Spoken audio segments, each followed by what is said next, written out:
Welcome to Session 6, Creating Content Your Customers Will Love. How to maximize likes by discovering what your customers really want. And this is where you'll get a chance to understand content marketing and how to use content marketing to help you get new traffic and ultimately new customers. And all content marketing is you're providing valuable content to your customers. And it could be in the form of a blog or a website or photos or videos or an ebook or a course like this. These are all just different types of content. And the content marketing is you want to give a lot of this or some of this away for free, and if your customers want more, then they can come and purchase it from you. And the reason why we're talking about content marketing is because it works.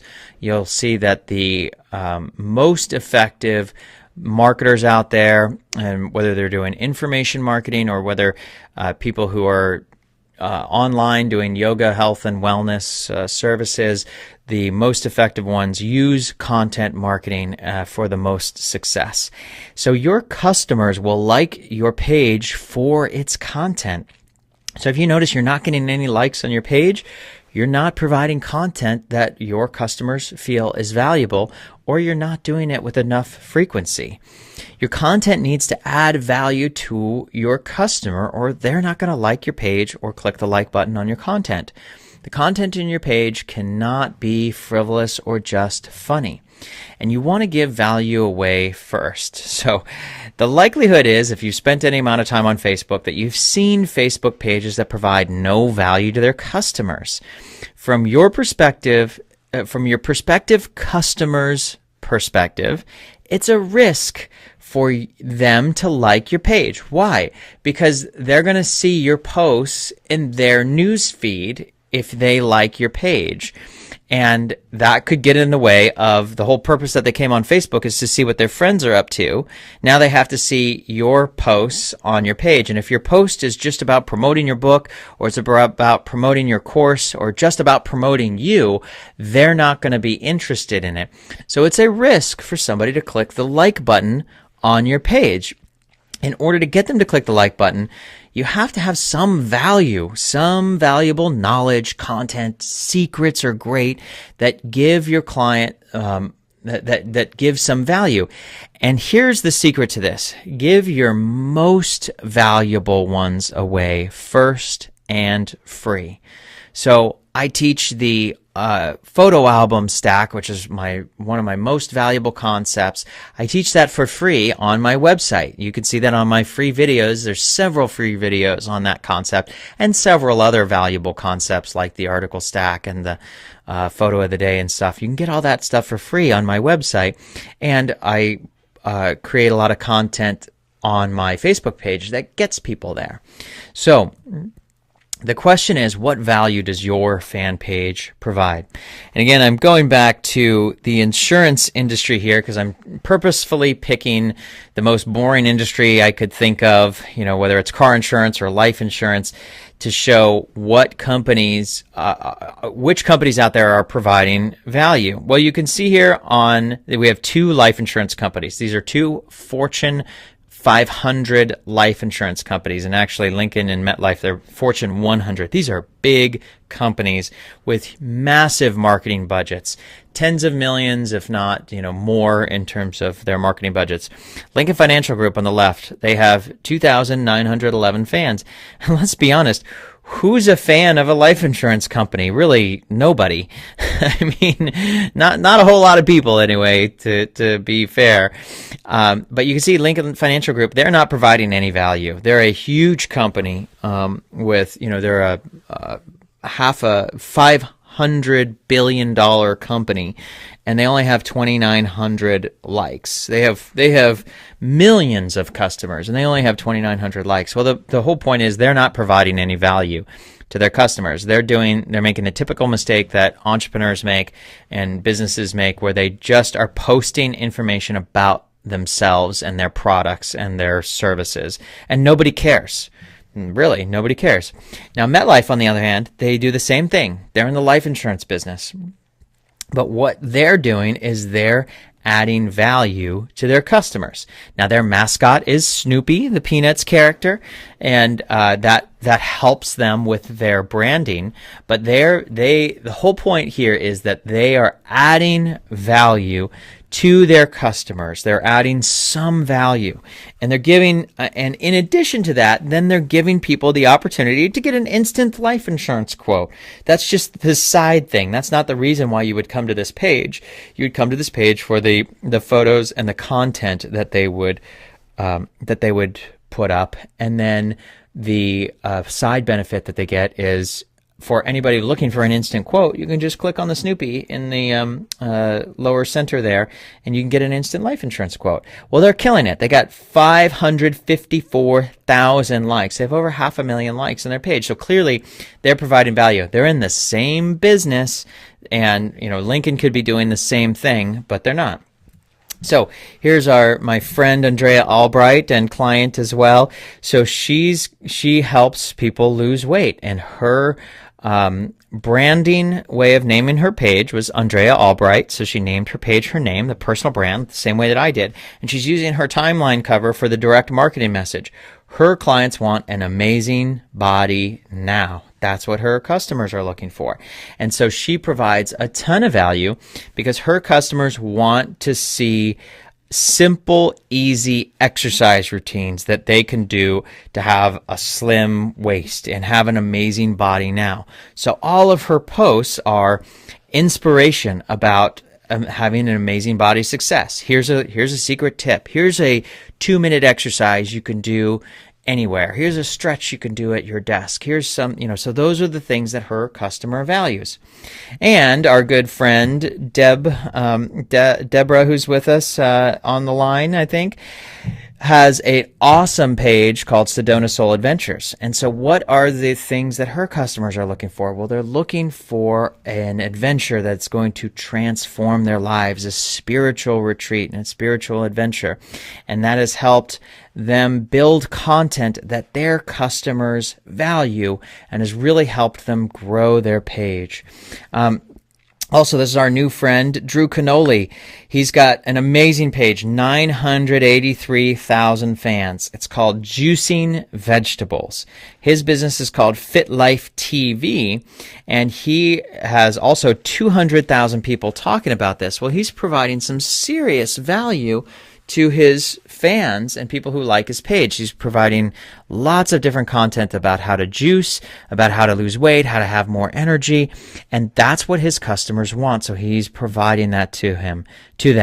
And by doing, all those kinds of recipes, it has really created a huge buzz, a huge number of people talking about it, and doing it consistently. So consistently having those pictures and recipes and things that their customers really love.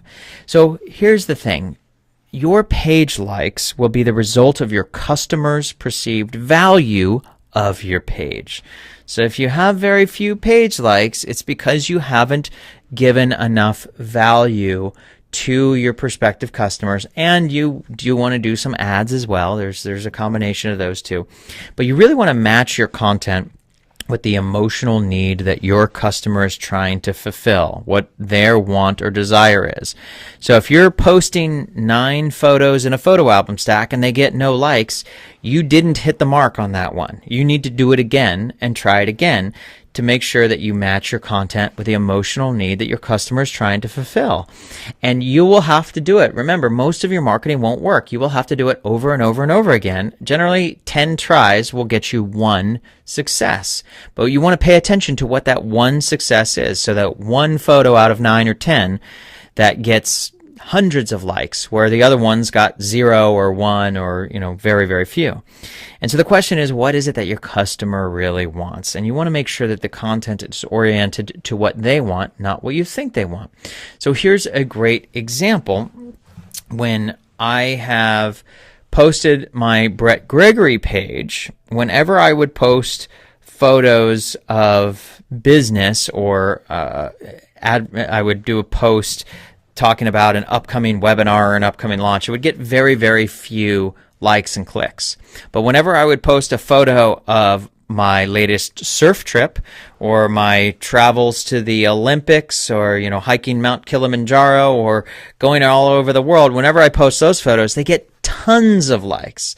Well, this is my fans telling us what they like. They like to see those photos of me living that lifestyle and being able to work from home or work from anywhere and go out and live that lifestyle and be in charge of, my own career and my own life and have all the freedom, time, and money that the business affords. That's what my customers like to see. Those are the things that get the most number of likes on my Facebook page. So the point here is that it's not necessarily what you think it's going to be. And your customers will tell you what they like, because when you do a post, if it gets no likes, they didn't like it. If you do a different post and it gets likes, those are the ones you want to start to focus on. And so it's probably not going to be what you think it is.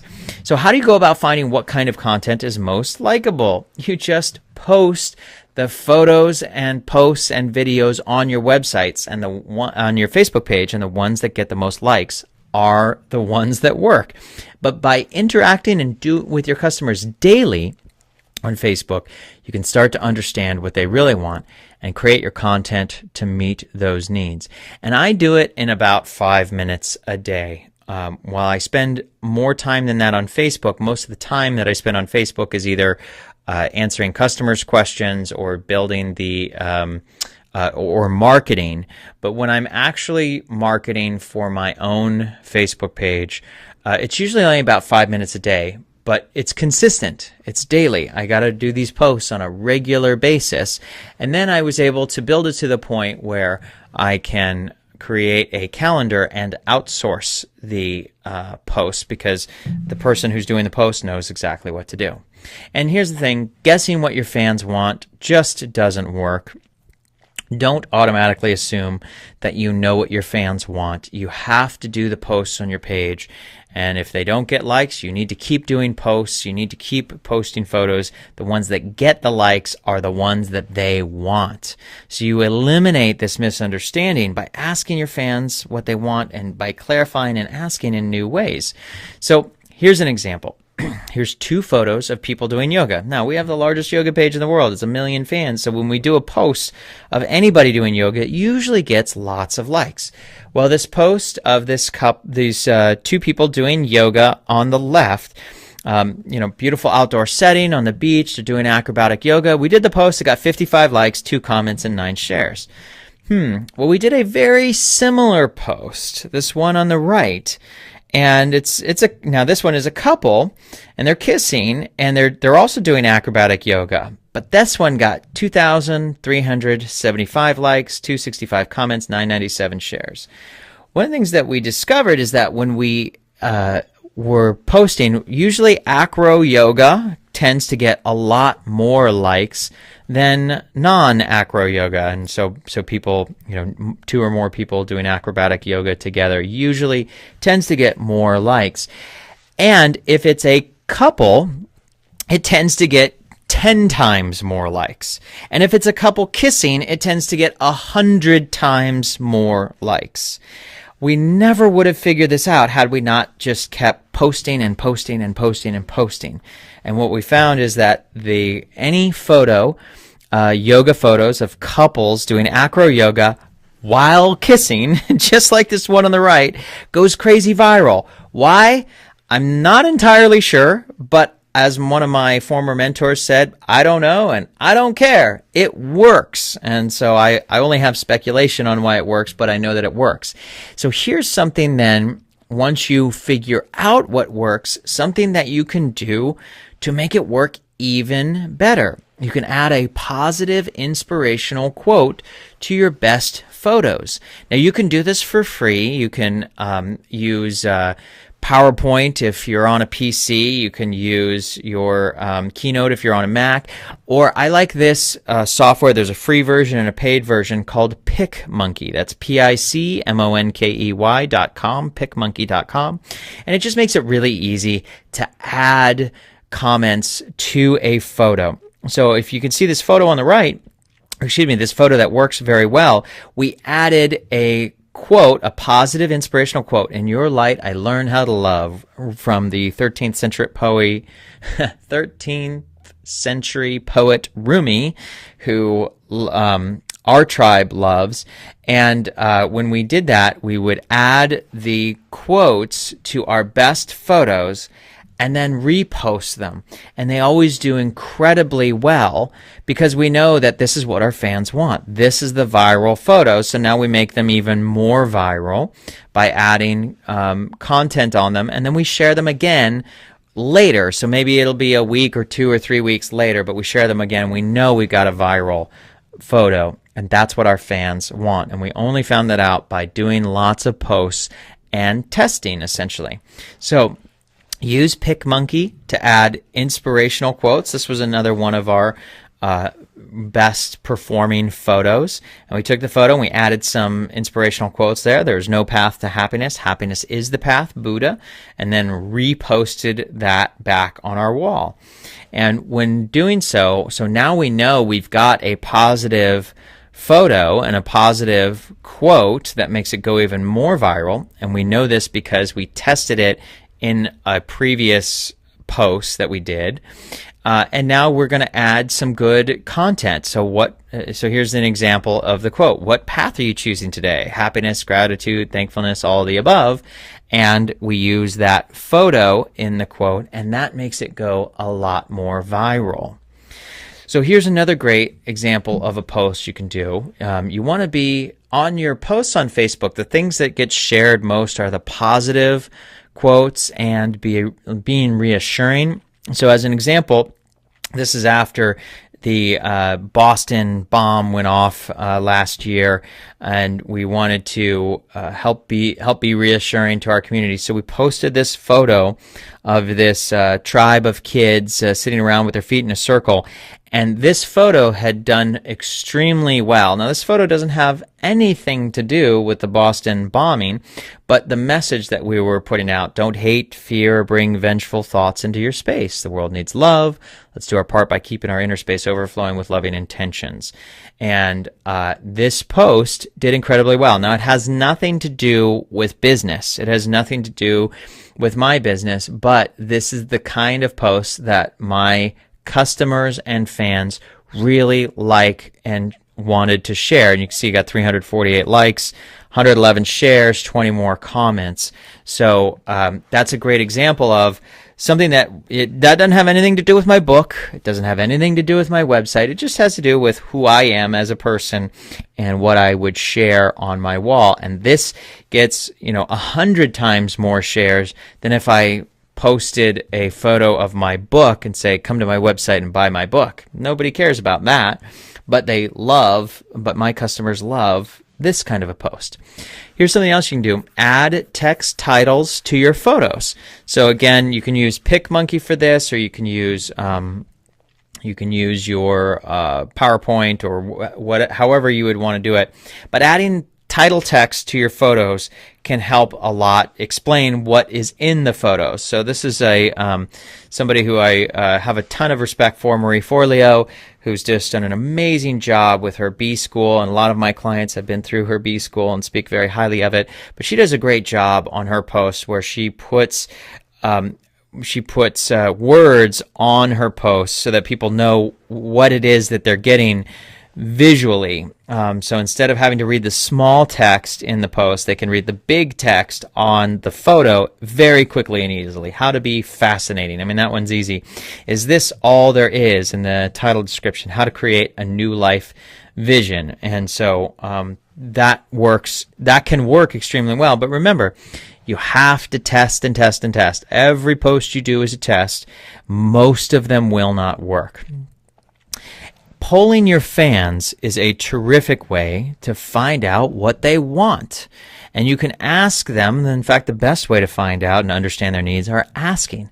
So every time you ask for opinions, feedback, and direct questions, you're really polling your fans. So here's an example. Here's 2 posts that we did. Tribe, when will your next yoga adventure be? Please finish this sentence. My next yoga adventure will be ... And this is one of our friends who has a Facebook page called Yoga Adventures. See down as one of we had 669 likes, and we had lots of comments, but one of the comments were, my next yoga adventure will be in my very cramped bedroom. But the point is, we were able to get lots of people responding to this and lots of people liking this, and from that we were able to find out some good information. Here's another one on the right. What's your favorite after yoga green drink? And you see there's a beautiful picture of the after yoga green drink. So number 1, chard and green tea smoothie with mixed berries. Number 2, number 3, number 4, grapefruit with goji booster, and so on. Those are the kind of photos and kind of information that our customers like. So you can see the response down below. Number 2, they liked, the glorious green leaf with pineapple and bananas. So that's a great way to pull your fans to find out what kind of content they want. So here's your exercise right now. Take out your pen and sheet of paper. Create a poll that reveals your customers' needs. Question number 1. What kind of Facebook poll could you create that would get your customers to reveal their wants, desires, or aspirations? So list the top 3 questions that you could ask your customers to get their opinion. Then you want to list the top 3 questions that will identify your customers' greatest problems that they are looking to solve right now. The top 3 questions that will identify their greatest problems that they're looking to solve. And then the flip side of that is the last question. List the top 3 questions that you could ask that would get your customers to tell you their greatest aspirations, wants, and desires. And when you consistently post photos with these questions and take these kinds of polls, you will find out which ones your customers value the most by the instant feedback that you get with the number of likes on those posts. The ones that get the most likes, that's what your customers value as far as content is concerned on your Facebook page. Go ahead and answer those questions right now, and we will see you in session 7, how to guarantee your content goes viral.